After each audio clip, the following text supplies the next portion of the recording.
விக்ரமாதித்தன் கதைகள் தொடர்கிறது.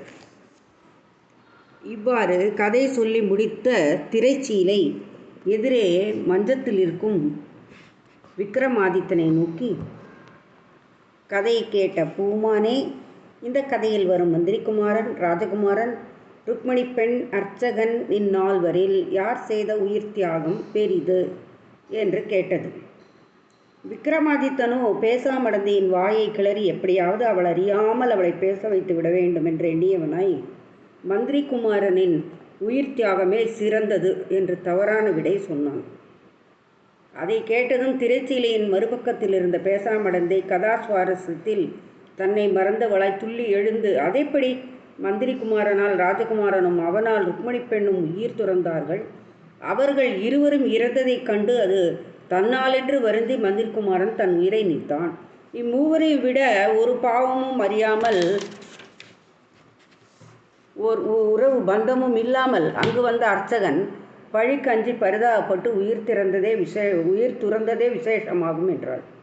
உடனே விக்ரமாதித்தன் கலகலவென்று சிரித்து, அதுதான் சரி, கதை ஒன்றுக்கு பேசாமடந்தையை ஒரு வாசகம் பேச வைத்தாயிற்று என்று உரக்கச் சொல்லிவிட்டு, பொழுது விடுவதற்குள் இன்னும் 2 வாசகம் பேச வைக்க வேண்டுமே என மனதிற்குள் எண்ணிக்கொண்டான். பேசாமடந்தையோ, அடடா, ஏமாந்து போய் ஒரு வாசகம் பேசிவிட்டோமே, இனி இரவு விடியும் வரை ஒரு வார்த்தை கூட பேசக்கூடாது என்று வாயை மூடிக்கொண்டு மௌனமானாள். விக்ரமாதித்தன் அங்கு நிலவும் மௌனத்தை கலைக்க விரும்பியவனாய் இரகசியமாய் வேதாளத்தை அழைத்து பேசாமடந்தையின் ரவிக்கையில் பிரயோகித்து, ரவிக்கையே, பேசாமடந்தை பேசவும் இல்லை, பொழுதோ இன்னும் விடியவும் இல்லை, கண்களோ உறங்கவும் இல்லை, பொழுதோ இன்னும் விடியவில்லை, ஆகையால் உற்சாகமாக பொழுது கழியும்படியாக நீயாவது ஒரு கதை சொல் என்றான். அதற்கு ரவிக்கை ஓவென விம்மி புலம்பி, பூமானே, நான் பருத்தியாக பிறந்து பஞ்சாக வளர்ந்து நூலாக திரிந்து பட்ட பாடே பெரிய கதையாகும். அதுவும் இன்று என்னை பிய்த்து தைத்து ரவிக்கையை போட்டிருக்கிறார்கள். அதுவும் போதாது என்று வியர்வையில் நனைந்து நான் மூச்சு பேச்சில்லாமல் புழுங்கி கிடக்கிறேன். இந்த நிலையில் நான் கதை சொல்வது ஏது, நீர் கேட்பதேது என்றது. பேசாமடந்துக்கு தூக்கி வாரி போட்டது. வெடுக்கென்று ரவிக்கையை தூக்கி எதிரே விட்டெறிந்து விட்டு தன் மேலாடையை இறுக போர்த்தி கொண்டாள். அதை பார்த்து கலகலவென்று சிரிப்புடன், ரவிக்கையே, இனி உனக்கு என்ன சிரமம்?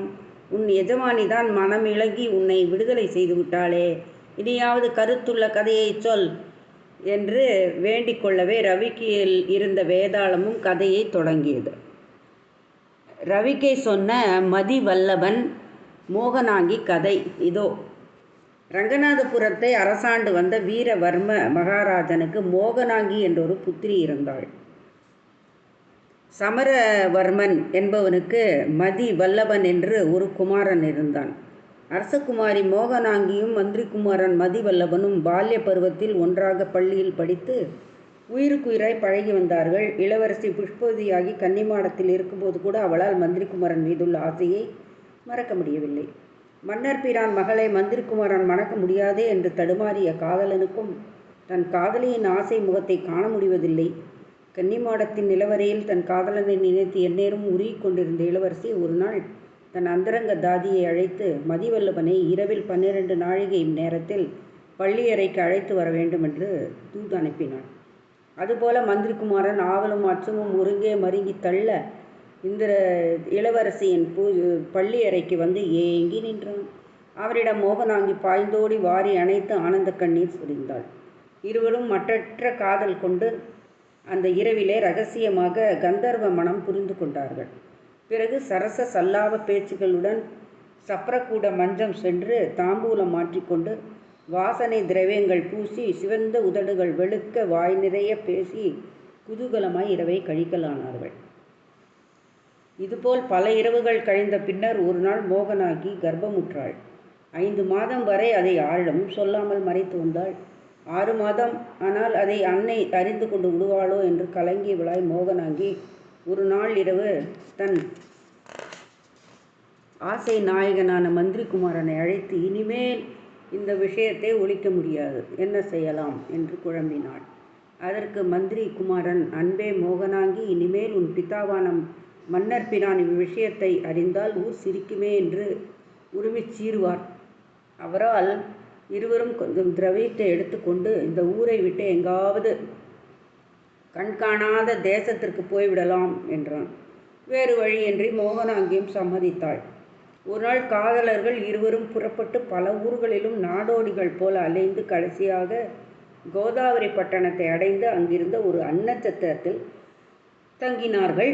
அப்போது மோகனாங்கி பிரசவ வேதனையால் வருத்தப்படவே மந்திரி குமாரன் எழுந்து மருத்துவச்சியை அழைத்து வருவதற்காக ஊருக்குள் சென்று பல தெருக்களிலும் அலைந்துவிட்டு பசி வேறு எடுக்கவே ஒரு வீட்டு திண்ணை மீது சோர்ந்து போய் உட்கார்ந்தான்.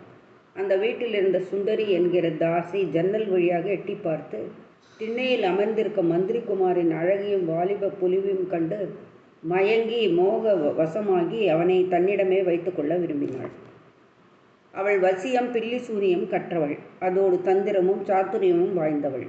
தான் ஆசைப்பட்ட ஆணழகனின் வரலாற்றை விசாரித்து நல்லதொரு மருத்துவச்சியை அழைத்து வர ஆள் அனுப்புவதாக சொல்லி மந்திரகுமாரியின் வீட்டினுள் அழைத்து சென்று உணவு பரிமாறி உபசரித்து தாம்பூலம் கொடுத்தாள். அதை வாயில் போட்டுக்கொண்டதும் மதிவல்லவன் எருமை கடாவாக மாறிவிட்டான். அதோடு தன் சுய நினைவையும் இழந்து விட்டான். உடனே தாசி தும்பு கயிற்றால் மந்திரிகுமாரனான எருமை கடாவை பந்தல்காரில் கட்டி வைத்து விட்டு பொழுது அஸ்தமித்து சந்திரோதயமான பிறகு புல்லும் தண்ணீரும் வைத்து அவனை பழையபடி சுந்தரவாலிபனாக மாற்றி அவனுடன் இரவை இன்பமாக கழித்தாள். இவ்வாறு மந்திரிகுமாரனை தாசி தன்னிடமே வைத்து கொண்டு இஷ்டப்பட்ட போதெல்லாம் பழைய உருவமாக்கி ஆனந்தம் அனுபவித்து வரலானாள். அன்னசத்திரத்தில் தன் நாதனை எதிர்நோக்கி துடித்து கொண்டிருந்த மோகனாங்கியோ பிரசவ வேதனையால் வருத்தப்பட்டு கூச்சலிட்டாள். வழியில் போகிற சில பெண்கள் முன்வந்து அவளுக்கு உதவி செய்தனர். நல்ல நாழிகையில் ஒரு ஆண்மகவும் பிறந்தது. குழந்தை பிறந்து 3 நாள் ஆகியும் தன் கணவனான மதிவல்லவன் வராமையால் மோகனாங்கி மனம் கலங்கி அந்நகரத்தை ஆளும் தர்மாங்கத ராஜன், நீதி நெறி மந்திரி ஆகிய இருவரிடம் சென்று எனது நாயகன் மருத்துவச்சியை அழைத்து வரப்போய் நாள் 3 ஆகியும் திரும்பவில்லை. இதில் ஏதோ மோசம் நடந்திருக்கிறது. என் கணவரை மீட்டு தருவது உங்கள் பொறுப்பு என்று முறையிட்டாள். அதை நிறைவேற்றும்படி மன்னவனும் தன் மந்திரிக்கு கட்டளை பிறப்பித்தான். மந்திரியும் அதை தன் கடமையாக கொண்டு ஊரில் உள்ள மருத்துவச்சிகளை எல்லாம் விசாரித்தும் ஊரில் உள்ள வீடுகளெல்லாம் சோதித்தும் கூட மதிவல்லவனின் கதியை அறியவே முடியவில்லை. இதை கேட்டு மனமுடைந்து போன மோகனாங்கி இனி என் கணவரை பிரிந்து கணமும் உயிர் வாழ நான் விரும்பவில்லை. என் குழந்தையுடன் நான் தீக்குளிக்க உடனே ஏற்பாடு செய்ய வேண்டும் என்று வேண்டினாள். அரசனும் அமைச்சனும் அது கேட்டு அதிர்ச்சியுற்று, பெண்ணே, உனக்கும் உன் புத்திரனுக்கும் வேண்டிய சம்பத்து தருகிறோம், வாழ்நாள் முழுவதும் உங்களை காப்பாற்றுகிறோம் என்றார்கள். நீங்கள் சொல்வதை பார்த்தால் அதில் ஏதோ மோசம் இருப்பதாக தெரிகிறது. நாயகன் ஆதரவு ஒன்றையே நம்பி ஊர் விட்டு ஓடி வந்த நான் இனி உயிர் துறப்பதே உத்தமமாகும் என்று கூறி அந்த கணமே தீக்குழி வளர்க்கும்படி வற்புறுத்தினாள்.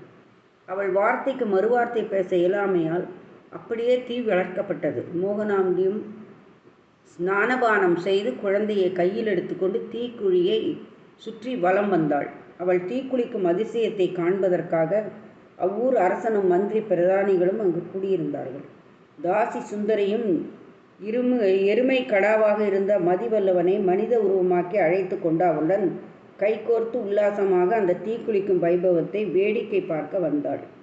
தீயிலே மோகனாங்கி குழந்தையுடன் விழப்போகும் தருணத்தில்தான் மதிவல்லவனுக்கு பழைய நினைவு திரும்பி வந்தது. உடனே அவன், நம் மனைவி அல்லவா அவள் என்று பதறி துடித்து அவளை எட்டி பிடிப்பதற்காக பாய்ந்தான். அதற்குள் மோகனாங்கி கண்ணிமை மூடி தன் நாதனை ஸ்மரித்து கொண்டே தன் குழந்தையுடன் நெருப்பிலே குதித்து விட்டாள். அவளுடைய சடலம் விதியின் வஞ்சனையால் எரிந்து சாம்பலாகும் அநியாயத்தை பொறுக்காத மதிவல்லவனும் மனமுடைந்து, என்னை நம்பி வந்த என் மனைவி தீயில் எரிந்து போன பின்பு எனக்கு மகிழ்வேது வாழ்வில் என்று எண்ணி அவனும் நெருப்பில் குதித்து விட்டான். தன் ஆசை நாயகன் போன பிறகு சாம்பிய வாழ்க்கையில் என்ன சாரம் இருக்கப் போகிறது என்று நினைத்த தாசி சுந்தரியும் அவன் மீதுள்ள மோகத்தால் நெருப்பிலே குதித்தாள். இதை கண்ட மந்திரியோ, இப்பெண்ணின் நாயகன் இந்நகரத்திலேயே தாசி வீட்டில் இருந்தும் நாம் கண்டுபிடிக்காமல் இருந்து விட்டோமே, இந்த பழியெல்லாம் நம்மையல்லவா சூழும் என்று வருந்தி அவனும் தீயில் பாய்ந்து எரிந்து விட்டான். இவ்விதமாக இந்நால்வரும் உயிர் துறந்ததைக் கண்ட தர்மாங்கத மகாராஜன், இவர்கள் உயிரை காட்டிலும் நம் பிராணன் பெரிதோ என்று கத்தியை உருவி கையில் பிடித்து கொண்டு பத்ரகாளியம்மன் கோயிலுக்கு சென்று 3 முறை வலம் வந்து அம்மன் சந்நிதியை அடைந்து, தேவி வீரமா காளி, அண்டினவரை காக்கும் ஆதி பராசக்தியே, எனது நகரத்தில் அநியாயமாக 4 பேர்களும் ஒரு சிசுவும் அக்னியில் விழுந்து இறந்து போனார்கள். அவர்களை நீ எழுப்பி கொடுக்காவிடில் எனது சிரசை வெட்டி உனது பலிபீடத்தில் பலியாக வைப்பேன் என்று கழுத்தை அறுத்து கொள்ளப் போகும் தருணத்தில் அம்மன் பிரசன்னமாகி வந்து அரசன் கையை பிடித்து தடுத்து அக்னியில் விழுந்த 4 பேரையும் உயிரெழுப்பி கொடுத்தாள்.